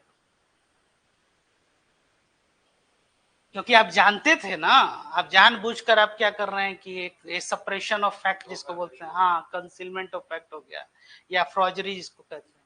ठीक है। तो अब इसमें है तो ओवरड्राफ्ट क्या हो गया आपका? Overdrafts allow customers to withdraw more than their account balance, but such withdrawals usually incur interest and sovereign wealth fund। बनाइए इसको, ये आप लोग बना लीजिएगा, ऐसा मेरा विश्वास है। देखते हैं। SWFs are state-owned investment funds that invest in real and financial assets such as stock, bonds and real estate। ठीक है। Sovereign wealth funds are typically funded by foreign exchange reserves accumulated through trade surpluses।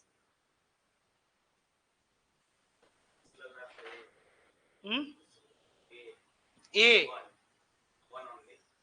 One only, ये वाला। अच्छा। और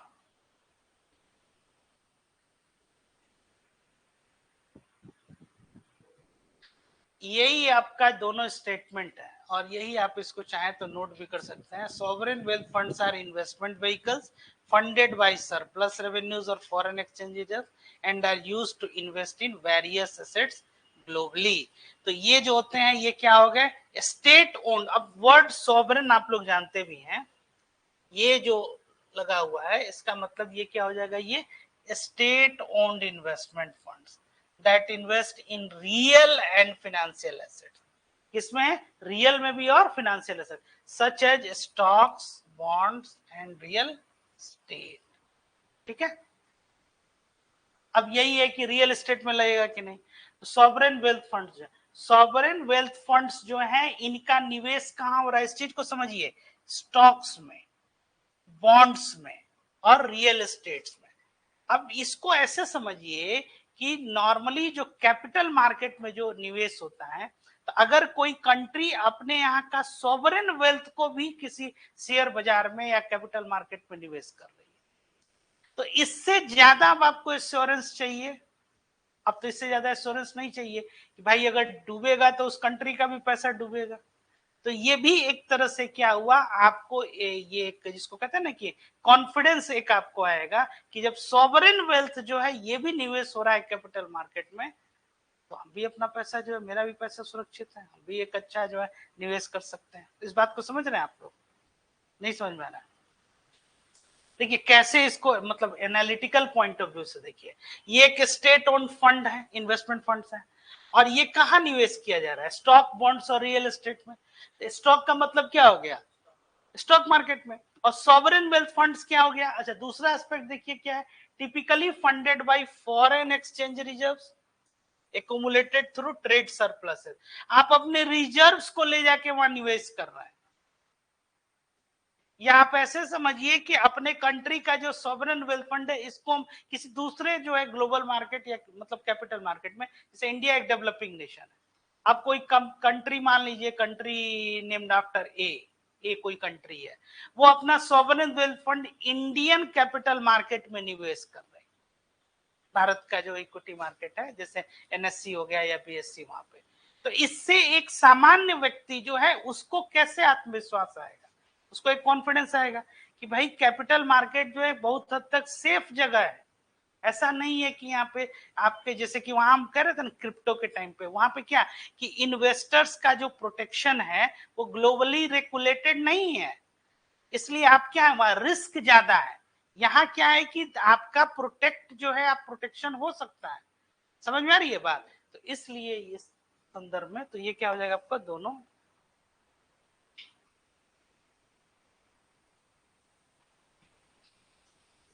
ये अक्सर question इससे पूछा जाता है यूपीएससी है। हाँ नोट कर लीजिए इसको चाहे।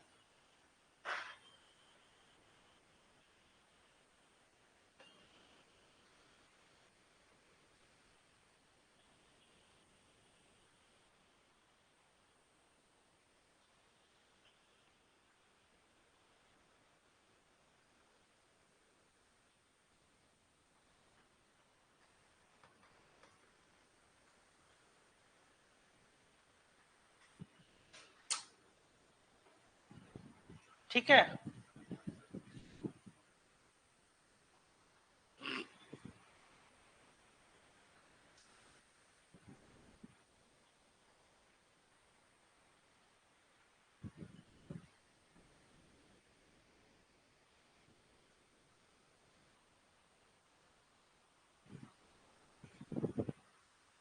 हो गया। चलिए अब आगे देखते हैं डेट मोराटोरियम। तो अब ये डेट मोराटोरियम क्या है, तो एक temporary suspension of debt repayments during financial crisis. ठीक है, जब फाइनेंशियल क्राइसिस कोई हो उस समय में क्या होता है, ये टेम्पररी सस्पेंड कर दिया गया। जैसे मान लीजिए कि कोविड के टाइम पे भी था कि जिन लोगों के ऊपर जो है कुछ कर्ज था या लोन था, तो आरबीआई उसमें ये कही कि इनको ईएमआई का कुछ रिलैक्सेशन जो है कुछ सर्टेन पीरियड तक जो है वो दिया जाए। हाँ वही तो, आपको एक रिलैक्सेशन दे दिया गया कि आप जो है बाद में या फिर देर तक जो है उसको कर सकते हैं। और during the moratorium period interest on debt is also waived, है ना। इस समय में क्या होता है, जो इंटरेस्ट होता है उस कर्ज पे उसको वेब मतलब उसको क्या हो गया, उसको हटा दिया गया, वेब ऑफ या वेबर जो वो दे दिया गया। तो ब्याज पे वो नहीं दिया जाएगा, ये क्या है कि एक टेम्पररी सस्पेंड कर दिया गया, इसी को डेट मोराटोरियम जो है वो कहा जाता है। क्लियर हो गया ये, एक्सप्लेनेशन भी वही दे रहा है ये। A debt moratorium provides temporary relief from debt repayment but interest typically continues to accrue during this period.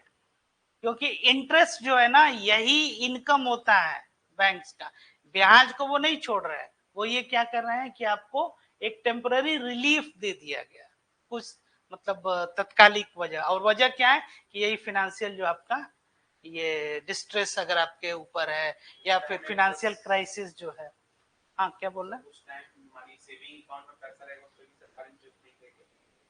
कहाँ, हाँ हाँ, तो जैसे टेम्पररी आपको सस्पेंड कर दिया गया, मतलब आपके डेट को, कहने का मतलब है कि आप 30 दिन में चुकाने वाले थे, आपको ये कहा गया कि चलो भैया कोई दिक्कत नहीं है 60 दिन तक कहा जाए।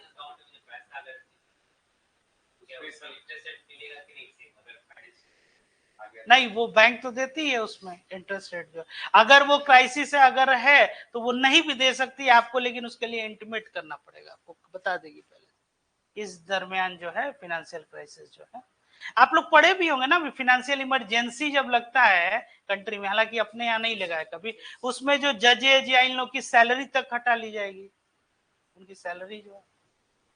तो जब क्राइसिस ही है तो फिर क्या पूछना है।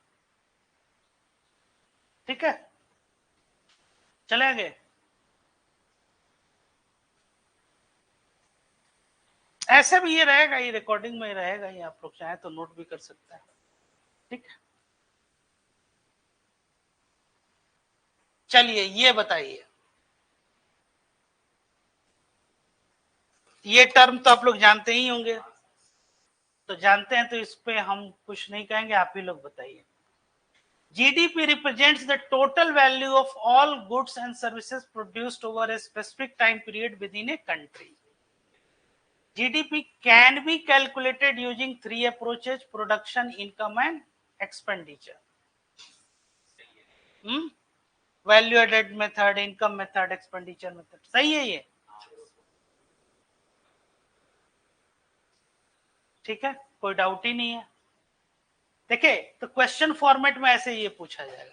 हम सोचे एक क्वेश्चन ये भी डाल देते हैं ताकि थोड़ा सा आप लोग का कॉन्फिडेंस भी वो रहे कि कुछ पढ़ा हुआ जो है ना।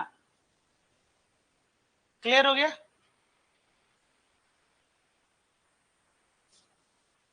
नेक्स्ट, ये क्रेडिट डिफॉल्ट स्वैप, अभी रिसेंटली ये आया भी था क्वेश्चन, यूपीएससी में भी आया। ये क्या है, इसको समझिए। इस CDS is a financial derivatives किसको कहते हैं? पहला क्वेश्चन तो यही है, डेरिवेटिव्स क्या है? डेरिवेटिव्स का मतलब है कि that something which is derived from, ठीक है। जैसे कि आप लोग इसमें भी पढ़ते होंगे, ये मतलब जो कैलकुलस जो होता है ना, उसमें क्या dy बाई डी एक्स, मतलब कि y में कि x के रिस्पेक्ट में इसमें क्या ये चेंज हो रहा है ना। तो अब इसकी वैल्यू किस पे है कि जिसको बोलते हैं ना कि डेल्टा इंक्रीमेंट, या फिर मतलब एक यूनिट कितना आप में इंक्रीमेंट हुआ, तो अब इसके रिस्पेक्ट में ये क्या चेंजेस जो है ये बता रहा है। तो आप ऐसे समझिए जैसे कि हम लोग कॉन्स्टिट्यूशन ही पढ़ते हैं, तो उसमें क्या है कि constitution is a supreme law of the land, all the laws are depends upon the constitution और डिराइव्ड अपॉन, या तो वो क्या है उसके ऊपर निर्भर है ना। तो लॉ ऑफ द लैंड क्या होगा, कॉन्स्टिट्यूशन, या कॉन्स्टिट्यूशन से ही डिराइव्ड। जैसे जितनी भी नीति होती है, पॉलिसीज होती हैं, वो कहां से डिराइव्ड है, उनकी उत्पत्ति व्युत्पन्न कहां से, एक कॉन्स्टिट्यूशन चैप्टर ही बना के दिया है, राज्य के नीति निर्देशक तत्व, directive principle to the state policy, यहां से वो डिराइव्ड है। आई बात समझ में? ठीक वैसे ही यहां भी यही कहा जा रहा है कि एक ऐसा इंस्ट्रूमेंट जिसकी वैल्यू डिपेंड किस पे करती है। तो अगर जो मेन जिसको कहते हैं, इसके लिए इसको क्या बोलते हैं, अंडरलाइंग एसेट्स, तो जो अंडरलाइंग एसेट्स है उसकी वैल्यू जो है वो किस पे वो डिपेंड कर रही है, जो मेन जो आपका एसेट्स है। तो अगर उसमें कोई भी चेंजेज होगा तो ये डेरिवेटिव्स जिसको कहते हैं, जिसकी वैल्यू डिराइव्ड है, उसमें भी ये चेंज होगा। वही जो कैलकुलस में भी आप लोग पढ़े होंगे, है ना, कि जो dy बाई डी एक्स, उसमें क्या है कि डेल्टा इंक्रीमेंट है और विथ रिस्पेक्ट टू x, मतलब कि जो आपका जैसे डिनोमिनेटर में है, तो x के रिस्पेक्ट में y में क्या डिफरेंस, ठीक है ना। ये वही डेरिवेटिव्स यहाँ भी है। ये CDS is a financial derivative that allows an investor to swap, swap मतलब क्या होता है, हाँ एग्जैक्टली वही स्वैप है, हाँ वही जो मॉल में जो ना स्वैप कर लिए, यहाँ भी वही वो कहते हैं, हाँ स्वैप, और offset their credit risk with that of another investor, ठीक है। अब दूसरा कह रहे हैं कि CDS is used as a tool for managing risk in the financial market. क्या लग रहा है, credit default swap,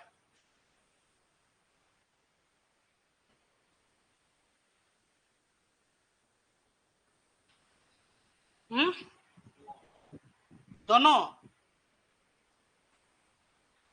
It is a type of financial derivative that transfer credit exposure between parties, typically used to manage risk in financial sector.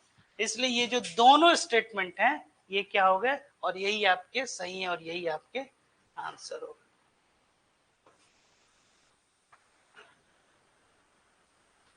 और यही आपका एक तरह से डेफिनेशन। तो CDS क्या है, एक फिनेंशियल डेरिवेटिव, जैसे ही ये टर्म आए आप क्या कहिएगा, CDS is A financial derivative. Derivative का मतलब होता है कि जिसकी वैल्यू है वो जो अंडरलाइंग जो एसेट्स है क्या है उस पे वो निर्भर करता है। जैसे कि आप ऐसे समझिए कि उसमें आपको आगे जब देखिएगा और मतलब डिटेल में पढ़िएगा, तो जैसे इंडेक्स डेरिवेटिव्स हो गया, तो अब जो भी इंडेक्स, इंडेक्स क्या है, जैसे कि आपका एक NSE+50 निफ्टी हो गया, सेंसेक्स हो गया, सेंसिटिविटी इंडेक्स जो है, तो अगर उसमें कितना आपका जो है, तो स्टॉक में कितना अगर कोई एक शेयर है, मान लीजिए उसका सबसे ज्यादा कंपोनेंट जो है वो बहुत ज्यादा कंपोनेंट है, जैसे कि आप ऐसे एज्यूम कीजिए रिलायंस का शेयर है, ठीक है, तो उसका मार्केट कैपिटलाइजेशन ज्यादा है, तो उसमें कितना मूवमेंट हो रहा है और स्टॉक में कितना मूवमेंट हो रहा है, समझ में आ रही है बात, स्टॉक के मूवमेंट से और इंडेक्स के मूवमेंट में ये क्या फर्क है। तो इसकी वैल्यू किस पे निर्भर हो गई, जैसे कि जो इंडेक्स बनता है वो क्या है, बहुत सारे कंपनी शेयर्स जो हो गए, तो अगर कोई शेयर में अगर कोई उछाल हो गया या कोई चेंजेस हो गया तो क्या इंडेक्स, तो इंडेक्स का जो है किस पे निर्भर किया, ये आपके जो है स्टॉक्स पे, समझ में आ रही है बात। जैसे कि ऐसे समझिए कि जो आपके 3 बैट्समैन हो गए इंडियन क्रिकेट में, रोहित शर्मा, विराट कोहली और एक कोई और ले लीजिए नाम, कोई स्टार बैट्समैन कौन हो गया, टॉप 3 मतलब जो भी बैट्समैन हो गए, तो ये तीनों अगर स्कोर अच्छा करेंगे तो आपकी इंडियन टीम का जो स्कोर है वो क्या होगा, तो इंडियन टीम का स्कोर किससे डिराइव्ड हुआ, यही बैट्समैन, क्योंकि बॉलर तो करने नहीं है, तो 11 में से 5 और 6 जो आपके बैट्समैन है और इन 6 में भी ये जो टॉप 3 है अगर ये अच्छा कर गए तो क्या हो जाएगा, आपका ओवरऑल स्कोर अच्छा होगा। तो इसकी वैल्यू किस पे डिराइव्ड है, इनके जो है, तो अंडरलाइंग एसेट्स क्या हो गया, बैट्समैन, समझ में आ रही है बात। यही ये कह रहा है कि financial derivative that allows an investor to swap और offset their credit risk with the another investor. CDS is used as a tool for managing risk in the financial market. Yes, this is a right statement.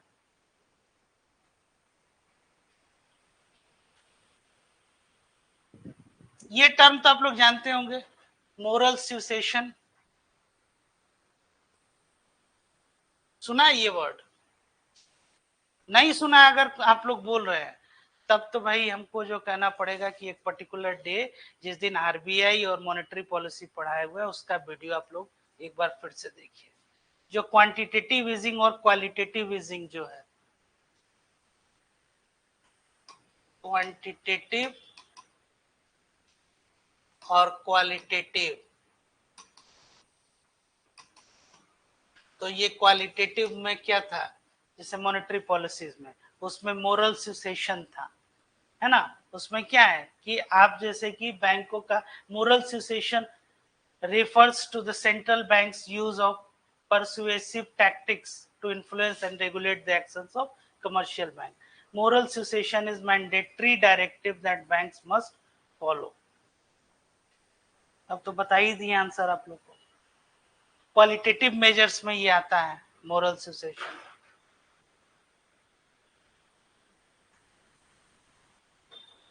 Central banks use of persuasive tactics to influence and regulate the actions of commercial banks.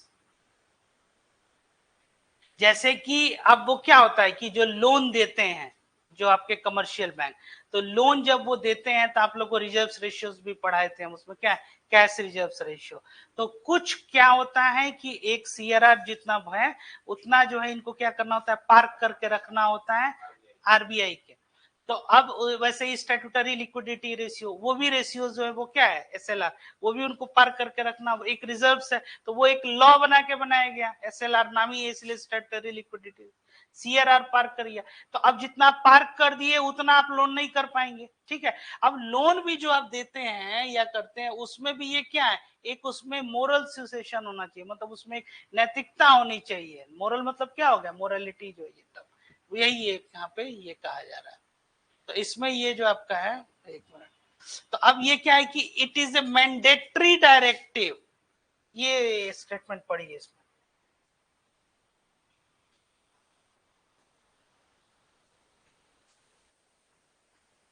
ये mandatory, जब नैतिकता की बात आती है तो आप उसमें क्या होता है, वो मैंडेटरी नहीं है, वो इंडिविजुअल डोमेन में है ना, तो ये एक मैंडेटरी डायरेक्टिव, ये इसलिए इसी वजह से ये स्टेटमेंट जो है ये खारिज हो जाता है, और ये तो यही डेफिनेशन है इसका, moral suasion refers to central bank use of persuasive tactics to influence and regulate the actions of commercial banks, ये क्वालिटेटिव मेजर्स है मोरल सुसेशन, ये बताए हुए आप लोगों को,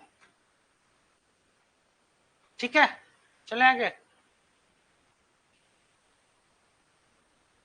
Moral suasion is a persuasive strategy used by central banks to encourage commercial banks to adhere to desired policy. It is not mandatory.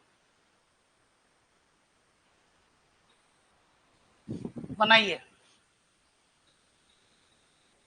Open market operation, और ये बनना चाहिए।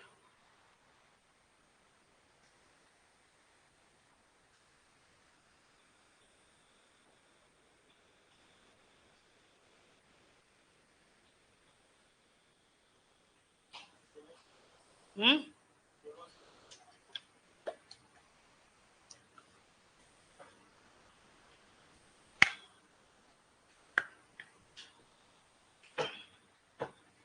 OMO involves the buying and selling of government securities in the open market by the central bank, है ना। Central bank के द्वारा ये खरीदना और बेचना जो है गवर्नमेंट सिक्योरिटीज का, यही होता है ओएमओ। सही है ये। Second, the primary objective of OMO is to regulate the money supply in the economy. बोलो जी, दोनों स्टेटमेंट सही है? पक्का? दोनों सही है। OMOs are used by central banks to control the money supply by either injecting liquidity into the banking system or sucking it out depending on economic condition। यही ओपन मार्केट ऑपरेशंस, ये आप लोग को हम बताए भी हैं कि ये क्या है ओएमओ। और बाइंग करेगा सिक्योरिटी तो क्या हो जाएगा?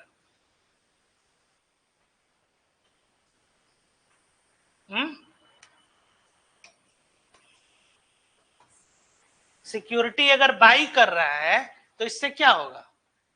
सेंट्रल बैंक जो है, ये अगर मान लीजिए परचेज किया, बाइंग किया सिक्योरिटी, तो ऐसे सिचुएशन में मनी सप्लाई बढ़ेगा कि कम होगा?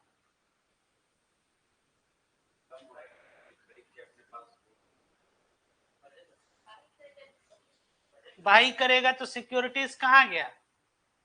किसके पास? सेंट्रल बैंक के पास। और पैसा कहां गया? हाँ, तो मनी सप्लाई बढ़ेगा कि कम होगा? हाँ, और जब सेल करेगा तो उस केस में क्या होगा? ओएमओ से यही क्वेश्चंस आते हैं इसी तरह के, ठीक है।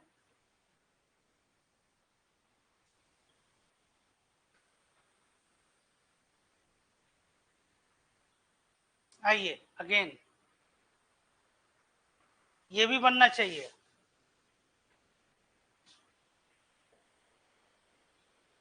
lends money to commercial bank against the securities, है ना। Commercial bank against the securities, ठीक है। Next, a decrease in repo rate typically leads to decrease in borrowing cost for consumers। ये सही है कि गलत है?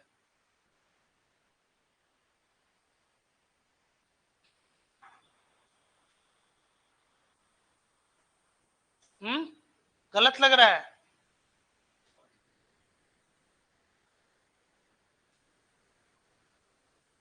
The repo rate is used by central banks to control inflation and liquidity. A lower repo rate reduces the cost of borrowing for banks, which can pass on the benefits to consumers. अब इसमें क्या है? Decrease in repo rate typically leads to a decrease in borrowing cost for consumers। Clear हो गया ये? तो इसलिए ये दोनों जो है वो सही हो गया। ये देखिए, ये आजकल बहुत टर्म आप लोग सुन रहे होंगे, फिनटेक। ये क्या है? ये है फाइनेंस प्लस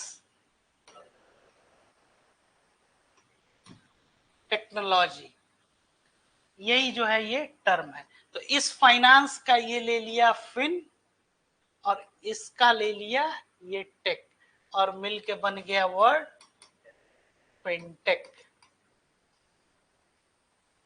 अब देखिए, fintech refers to the integration of technology in providing financial services, कह सकते हैं। Traditional banks are unaffected by the rise of fintech companies। Traditional banks are unaffected by the rise of fintech companies। बताइए।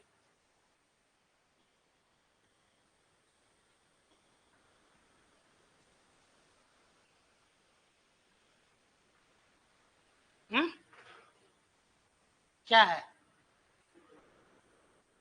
Unaffected है ये, ये affected होंगे। तो ये स्टेटमेंट जो है ये क्या है, ये सही स्टेटमेंट नहीं है। Traditional banks are unaffected by the rise of fintech, और फिनटेक्स तो यही है, और यही डेफिनेशन हो गया। जब भी पूछा जाए व्हाट इज फिनटेक, तो it refers to the integration of technology in providing financial services, यही फिनटेक का डेफिनेशन हो गया।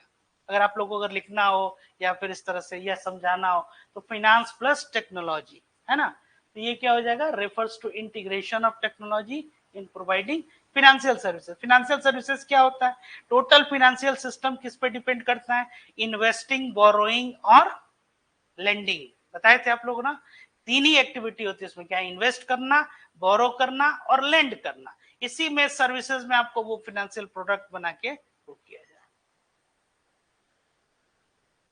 Fintech companies are technology companies use technology to provide financial services, often competing with traditional banks, which are significantly affected by this innovation।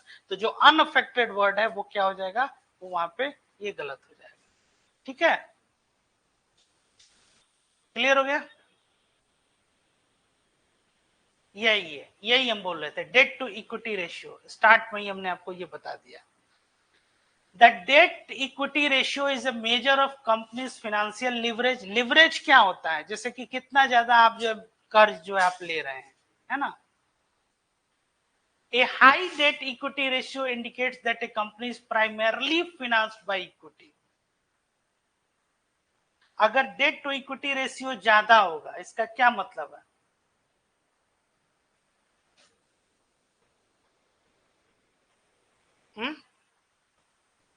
बताइए। कोई ratio अगर ज्यादा है, date ऊपर है और इक्विटी आपने नीचे लिखा हुआ है, इसका क्या मतलब हो गया।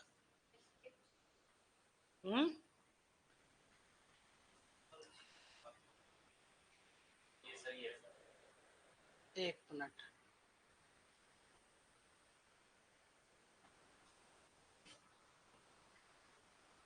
इसको ऐसे समझिए,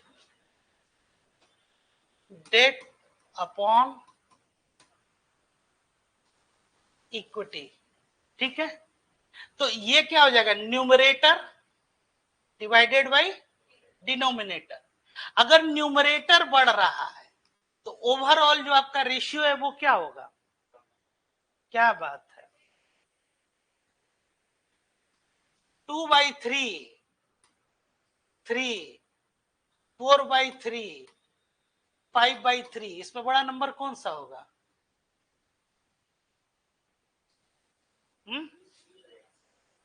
3 को हटा दीजिए, बताइए तो। 2/3 बड़ा नंबर है,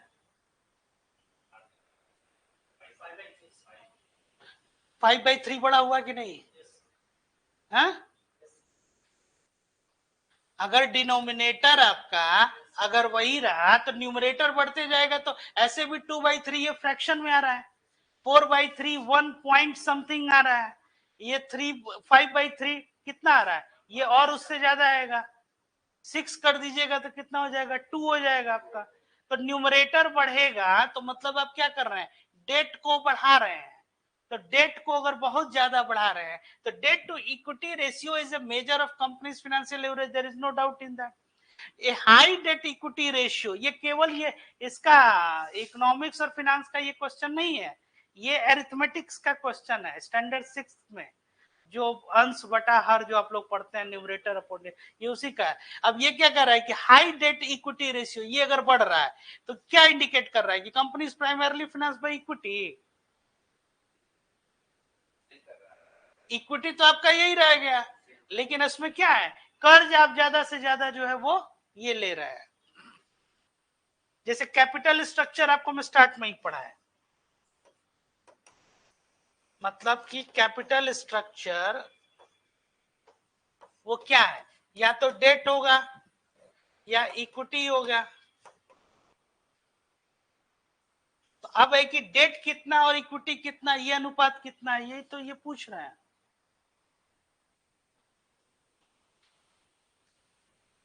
Debt equity ratio measures a company's financial leverage by comparing its total debt to its total equity.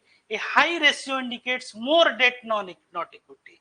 जितना ज्यादा अगर ये बढ़ रहा है, जैसे हमने आपको क्या बताया कि स्टैंडर्ड माना जाता है 2:3, है ना, मतलब कि 2 हिस्सा क्या है वो आपका डेट हो, और मतलब 3 जो है मतलब कि 2/3 जो है ये रेशियो आपका है। कर्ज आप कितना ये ले रहे हैं आपका, जैसे कि लिवरेज अगर आपका वो बढ़ रहा है तो आप ज्यादा ज्यादा कर लीजिए। ये आ जाइए प्रॉम्प्ट करेक्टिव एक्शन, ये काफी जो आजकल ये टर्म्स जो है ये आज आप लोग देख रहे होंगे न्यूज़पेपर्स में।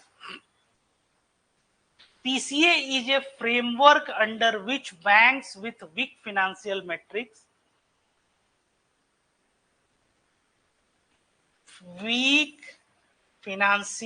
metrics are put under watch by RBI। ठीक है, ये करेक्टिव मेजर्स है। दो तरह के मेजर्स होते हैं, एक को कहते हैं करेक्टिव मेजर्स कि आपने कोई गलती की और आपने क्या किया,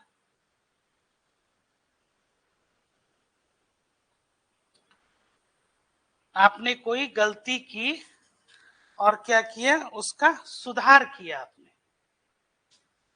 और दूसरा जो आप ये कर रहे हैं, गलती की और सुधार किया आपने, और दूसरा एक करेक्टिव मेजर्स हो गया, मतलब कि उसमें करेक्ट किया आपने, कोई गलती किया। और एक को बोलते हैं प्रिवेंटिव मेजर्स,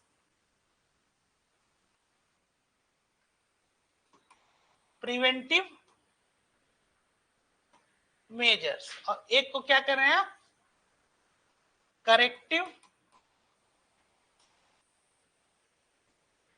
करेक्टिव मेजर्स या फिर क्यूरेटिव मेजर्स। मतलब हमने गलती को सुधार दिया, कोई गलती किया और उसको क्या हमने किया, करेक्ट कर दिया। और यहाँ क्या कर रहे हैं, प्रिवेंटिव मेजर, कि हम ये भी कह रहे हैं, आश्वासन दे रहे हैं कि आगे से ये गलती, हाँ वो प्रिवेंट किया। तो आपने तो एक प्रिवेंट किया, फिर करेक्ट आपने ये क्या किया। दो तरह के ये मेजर्स जो है। अब इसमें ये देखिए, PCA is a framework under which banks with weak financial metrics are put under watch by the RBI। ठीक है, PCA aims to ensure that banks do not fail by requiring them to take corrective actions to restore their financial health। PCA aims to ensure, ये क्या सुनिश्चित कर रहा है कि banks do not fail by requiring them to take corrective actions to restore their financial health। दोनों सही है। The PCA framework allows the RBI to monitor and take corrective actions on banks that show signs of financial stress, thereby preventing bank failure। अब आ जाइए, ये बहुत important एक terms होता है, कैपिटल एडिक्वेसी रेशियो। इसमें है कि जो लोन जो बैंक देता है ना, वो कितना उसमें रिस्क इन्वॉल्व है, रिस्क वेटेड जो है वो कितना है, इसी ये अनुपात को ये कैपिटल एडिक्वेसी रेशियो कहते हैं। जैसे capital adequacy ratio is the ratio of banks capital to its risk weighted assets. ठीक है, अब जैसे मान लीजिए कि हम कोई रिस्क, अब आपकी जो है सर्विसेज है और आपके पास सैलरी जो है वो 30,000, हमने आपको कार लोन दे दिया, तो कार लोन दे दिया और वो कार जो है 10 to 12 लाख की कार है, उसकी ईएमआई जो है वो बन रही है मान लीजिए कि 20,000 या 21,000। रिस्क कितना इन्वॉल्व है इसमें, बहुत ज्यादा रिस्क है। ऑन द कॉन्ट्रेरी अगर आपकी सैलरी 3 लाख है या 4 लाख, जो रिलेटिवली कम रिस्क हुआ, है ना। तो कितना बैंक जो है वो रिस्क वेटेड एसेट्स जो है वो ये दे रहा है, यही कैपिटल। एक बेसेल्स नॉर्म्स होता है, ये उसमें से कि नॉर्म्स 1 2 3 है ना, तो उसी में ये कैपिटल एडिक्वेसी रेशियोज को भी है। तो CAR is the ratio of banks capital to its risk weighted assets. CAR ensures that banks can absorb a reasonable amount of loss and protects depositors। ये स्टेटमेंट सही है कि गलत है? ये सुनिश्चित करता है कि बैंक जो है एक रिजनेबल अमाउंट जो है वो एब्जॉर्ब कर रहा है लॉस का, और अपने डिपोजिटर्स को वो प्रोटेक्ट कर रहा है। डिपोजिटर्स माने जमा करता है, इसका मतलब समझ रहे हैं सेकंड स्टेटमेंट का, कि मान लीजिए कि उसका लॉस है, हम ही जो है वो वियर कर ले रहे हैं।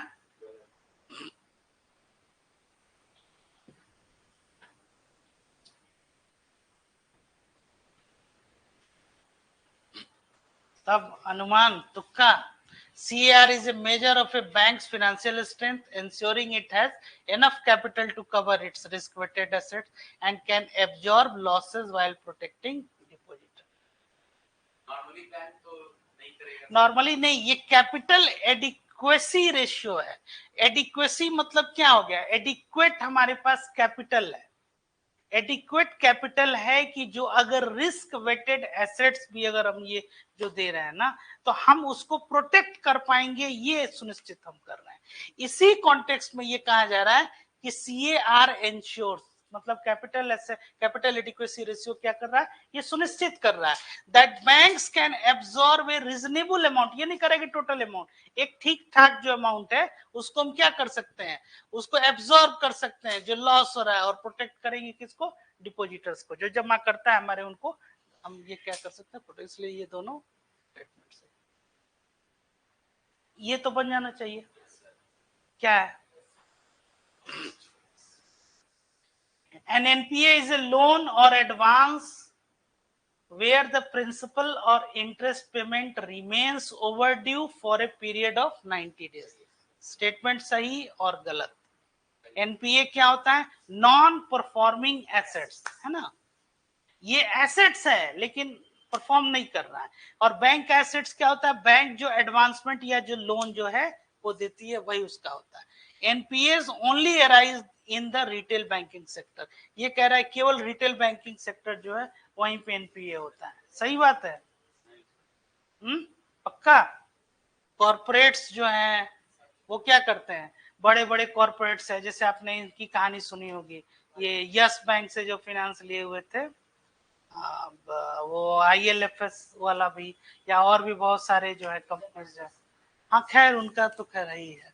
तो ये लोग क्या है? ये कॉर्पोरेट्स जो है वो, रिटेल का कितना होगा एनपीए? बहुत होगा. आप एक स्मार्टफोन खरीदे होंगे, पैसा नहीं चुका पाइए, है ना. एनपीए रेफर टू, हाँ, refers to loans where the borrower has defaulted on payments. NPAs can occur in all banking sectors including corporate and retail. अब ये आ जाइए बेसेल्स 3 नॉर्म्स जो है ना. ये बेसेल्स नॉर्म्स होता है, ये क्या होता है? इसके बारे में थोड़ा सा लिख लीजिए आप लोग, वो ज्यादा बेहतर होगा. लिखिए बेसेल्स, क्योंकि ये थोड़ा सा हम सोच रहे हैं कि बैंकिंग सुपरविजन, हाँ, banking supervision to coordinate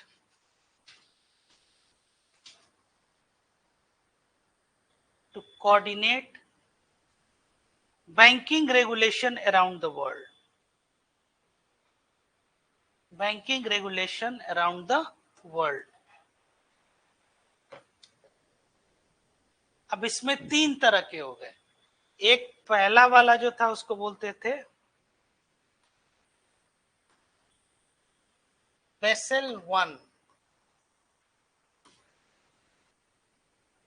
Basel 2, and then finally Basel 3 आपका हो गया. ठीक है.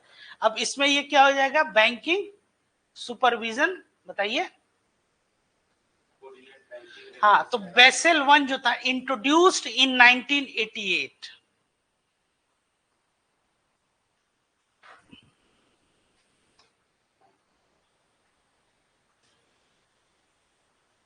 ठीक है. Introduced in 1988.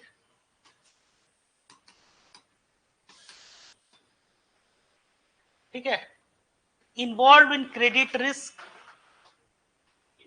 हाँ, set to focus on credit risk and defines capital,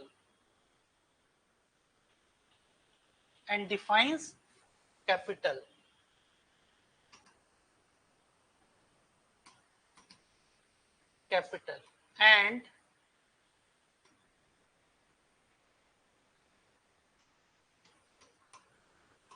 risk weighted assets,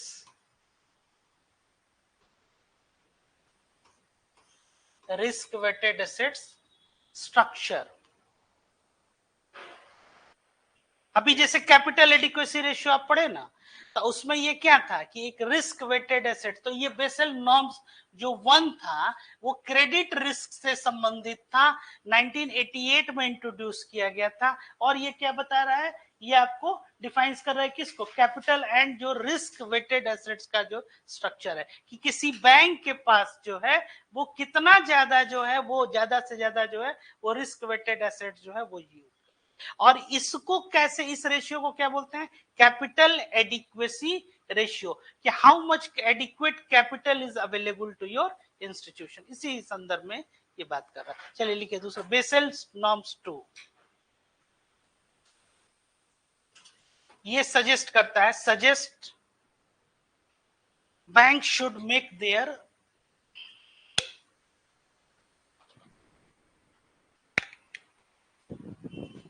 bank should make their capital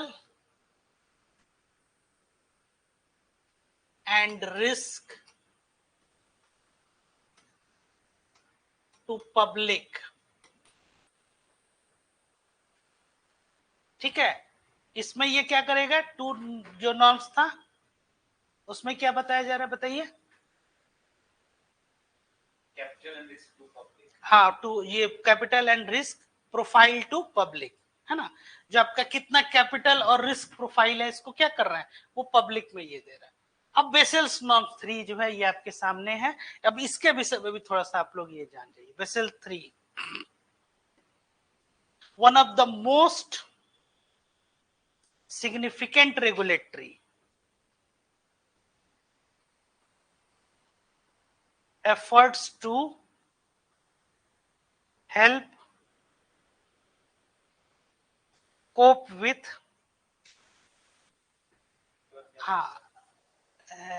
cope with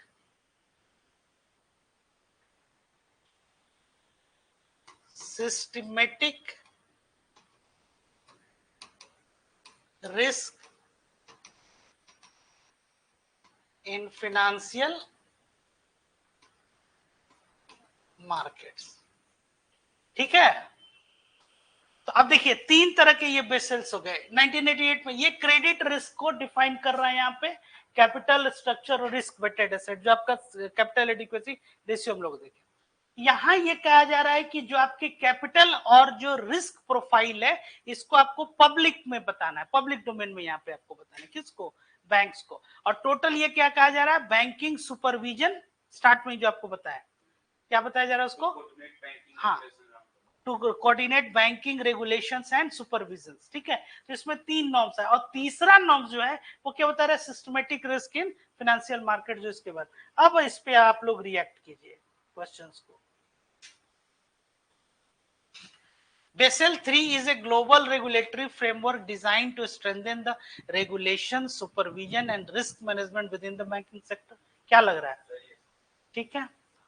दूसरा, Basel III introduced the concept of liquidity coverage ratio to ensure that banks maintain an adequate level of high quality liquid assets.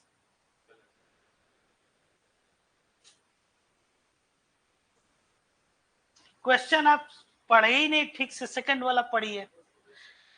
Bessel 3 जो है वो क्यों, जो systematic risk और financial assets के बारे में जब यहाँ पे कह रहा है, तो आपका जो एसेट होगा उसकी क्वालिटी क्या होगी, वो ज्यादा से ज्यादा लिक्विड फॉर्म में, क्योंकि पहले ही आप क्या कर चुके हैं, रिस्क वेटेड एसेट्स जो आप ज्यादा ये कर, समझ में आ रही है बात, कि जितना ज्यादा रिस्क, जो कैपिटल एडिक्वेसी रेशियो था कि उसमें क्या था कि ज्यादा से ज्यादा रिस्क वेटेड जो है एसेट्स है वो आपके पास, और वो क्या इंश्योर कर रहा था कि जो डिपोजिटर्स हैं और एक सर्टेन अमाउंट जो है, रीजनेबल अमाउंट ऑफ लॉस जो है उसको भी वो एब्जॉर्ब कर रहा था। कौन कर रहा था, बैंक। यहाँ पे ये क्या कर रहा है, ये इंट्रोड्यूस किया किस चीज को, एक कॉन्सेप्ट को, इस चीज को ये ध्यान रखिएगा, ये भी एक आपका पॉइंट हो गया बेसल 3 का, लिक्विडिटी कवरेज रेशियो। लिक्विडिटी नाम क्या बता रहा है, लिक्विडिटी समझ रहे हैं, कवरेज मतलब उसको प्रोटेक्ट किया, कवर किया, to ensure that banks maintain an adequate level of high quality liquid assets, इसको ये सुनिश्चित किया। इसलिए ये स्टेटमेंट जो है आपके, ये दोनों जो है वो सही है। देखिए एक्सप्लेनेशन में क्या दिया जा रहा है, Basel 3 is a comprehensive set of reform measures developed by Basel Committee on Banking Supervision to improve the banking sector's ability to absorb shocks and enhance risk management. ठीक है. The LCR क्या हो गया? Liquidity coverage ratio requires banks to hold a sufficient reserves of high quality liquidity. मतलब जो liquid assets है उसकी quality क्या है? वो हाई. हाई का मतलब क्या है? कि जब चाहिए आप उसको रियलाइज कर लीजिए. जैसे कि मान लीजिए आपने पैसा कहीं निवेश किया, आपने कहीं, और जब आपको पैसे की जरूरत है तो वो ये कह रहा है कि भाई कल मिल जाएगा, परसों, या फिर आपको इसमें और उसमें समझिए कि सेटलमेंट में या 7 दिन लग जाए, 10 दिन लग जाए, 15 या 1 महीना तक हो सकता है विड्रॉल में लग जाए. तो 1 महीना 30 दिन आपका टाइम किस में लगा? आपको अपना ही पैसा विड्रॉ करने. अब क्या है? क्विक यूपीआई के तहत आप जो है सो फ्रैक्शन ऑफ सेकंड में आप ट्रांसफर कर रहे हैं पेमेंट. तो जो क्वालिटी होनी चाहिए लिक्विडिटी का, वो क्या होना चाहिए? चलिए यहीं पे लास्ट ये जो है ये हो गया, ये लास्ट क्वेश्चन, और इसी नोट पे इसको हम, चलिए, थैंक यू.